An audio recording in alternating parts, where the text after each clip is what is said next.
Friday night, the New York Knicks, they received a blockbuster trade by getting Karl-Anthony Towns. They shipped out Julius Randle, Dante DiVincenzo, a 2025 first-round pick that is a top 13 projected pick from the Detroit Pistons. And involved in that to make the salaries all balanced out and worked out, Charlotte receives Daquan Jeffries, draft compensation. Those details will be made clear later on.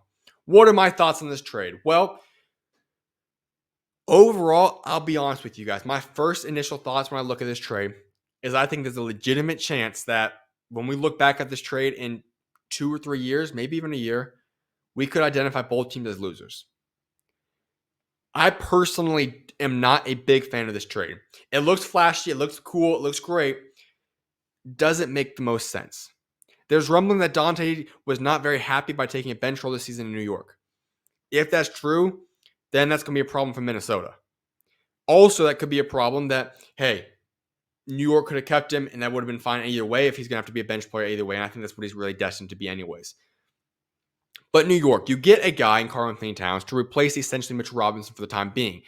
Robinson has a chance to go be the guy that's going to be traded eventually. I know he's already been in trade talks right now. However, he's going to be your starting center. Production-wise, there's not a massive gap between Towns and Randle. The difference is that the philosophy and what the coaching styles are like, Dante DiVincenzo and Julius Randle fit Tom Thibodeau much, much better. Cat, I feel like, fits Coach Finch a lot better. And so we've already seen Tibbs and Towns not work out well at all.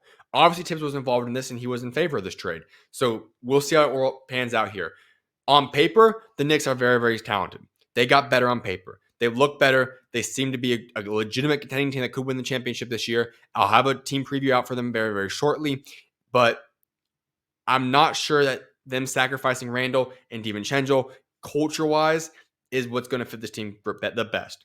I do like it overall. Sure, it looks great. Yes, their overall potential has increased a lot. But do they fit the philosophy of Tom Thibodeau as well? I'm not sold on that. And likewise for Minnesota, you lose Karl-Anthony Towns when you have already discovered the blueprint of how to beat the Denver Nuggets, and then you just throw that away. And all I see is every team in the West that's been looking at Minnesota as a team to beat, really, for the most part right now. Obviously, you look at Dallas and Minnesota. A lot of them are looking at them now and saying, hey, we match up a lot better. This is a team I think I can legitimately beat now because they don't have this platoon of big men and the rotation doesn't look as strong now. I'm not sure how it pans out. I know Naj Reid could be the guy that starts a power forward for them now. Shift him, keep him in the 6-man role. I don't know how it's going to work out. I'm honestly would be shocked if this is the exact team we're going to see it in a couple of weeks from now or even by the trade deadline. I think a lot of moves will be emerging for the Minnesota Timberwolves. But this team is still work in progress. It could work out fine, but I just have a feeling that when we look at it, this isn't going to be a situation that I think both teams will be happy with in the future. This could be a situation where we look at in multiple years and say, hey, both these teams are actually losers. It didn't work out how we had thought. It is what it is. But the best thing is if DiVincenzo embraced that 6-man role, it'd be huge for Minnesota. But he's not starting over Ant-Man, and he's not really a true point guard to be able to start over Mike Conley. So it'll be interesting how that unveils there. And obviously Charlotte just in there for trade balancing out and salaries and whatnot. So that's what I got to say about the New York Knicks and the Minnesota Timberwolves trade. Overall, I'd say the Knicks, I'll give both these teams a solid grade.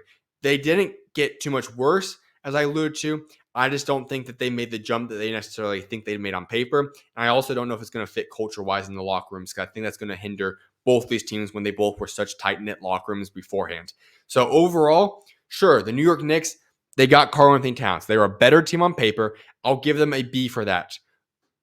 However, like I said, the overall locker room chemistry, not sure if that's worth the loss when it wasn't a drastic talent upgrade. Minnesota Timberwolves, I'll give them a B as well overall. Julius Randle, solid player. Not sure it's going to work out between him and Naj Reid now because there's a little bit closer gap between those two. I don't think they got worse on paper at least. And Dante DiVincenzo depends on, is he going to embrace a 6-man role or not? If those reports are true that he wants to start, that's not going to be a good sign for the Timberwolves either. So that's what I've got for you guys in terms of the blockbuster trade between the New York Knicks, Minnesota Timberwolves that sent Cat to the Knicks and sent Julius Randle, Dante DiVincenzo out to Minnesota.